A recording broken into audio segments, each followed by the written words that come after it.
ಸಂವಿಧಾನ ಜಾರಿಗೆ ಬಂದಂತ ದಿನವಾಗಿರ್ತದೆ.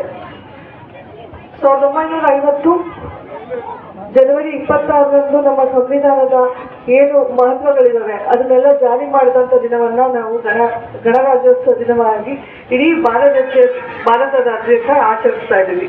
ನಮ್ಗೆಲ್ಲ ಗೊತ್ತಿರೋ ಹಾಗೆ 1949 ನವೆಂಬರ್ 26ರಂದು ನಮ್ಮ ಸಂವಿಧಾನ ಅಂಗೀಕಾರ ಆಗುತ್ತೆ. ಅಂಗೀಕಾರ ಆದ ದಿನವನ್ನು ಕೂಡ ನಾವು ಸಂವಿಧಾನ ದಿನವನ್ನಾಗಿ ನಾವು ಆಚರಿಸ್ತಾ ಬಂದಿದ್ದೇವೆ. ಯಾವುದು ಪೂರ್ಣ ಪ್ರಮಾಣದಲ್ಲಿ ನಾವು ತಗೊಳ್ತೀವಿ ಆ ದಿನವನ್ನ ನಾವು ಗಣರಾಜ್ಯವನ್ನಾಗಿ ನಾವು ಮಾಡ್ತಾ ಬರ್ಬೇಕಾಗುತ್ತೆ.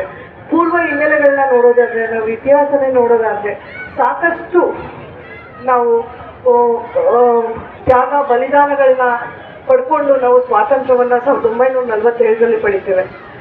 ಆ ನಿಟ್ಟಿನಲ್ಲಿ ನೋಡೋದಾದ್ರೆ ಆ ಟೈಮಲ್ಲಿ ಕಾನ್ಸ್ಟಿಟ್ಯೂಷನ್ ಅಸೆಂಬ್ಲಿ ಏನು ಸಂವಿಧಾನ ರಚನಾ ಕೋಶ ಇದೆ ಆ ಟೈಮಲ್ಲೇ ಅದು ಇದಾಗಿರುತ್ತೆ, ರಚನೆ ಆಗಿರ್ತದೆ.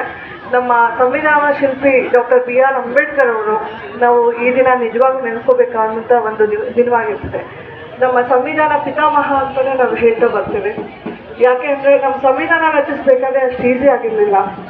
ನಮ್ಮ ಭಾರತ ದೇಶದ ನಾವು ಭೌಗೋಳಿಕತೆಯನ್ನು ನಾವು ತಗೊಳ್ಳೋದೇ ಆದರೆ ಹಿಮಾಲಯದಿಂದ ಹಿಡಿದು ಈ ನಮ್ಮ ಕನ್ಯಾಕುಮಾರಿವರೆಗೂ ಎಲ್ಲರೂ ಒಂದೇ ರೀತಿ ಇಲ್ಲ, ಬಹುಭಾಷೆಯಲ್ಲಿ ನಾವು ಬದುಕ್ತಾ ಇದ್ದೇವೆ. ಇವತ್ತು ನಾವು ಏನು ವಿವಿಧತೆಯಲ್ಲಿ ಏಕತೆ ಅಂತ ಏನ ಕಳ್ತೀವಿ ಅದು ನಮ್ಮ ಭಾರತದಲ್ಲಿ ಮಾತ್ರ ಕಾಣಕ್ಕೆ ಸಾಧ್ಯ.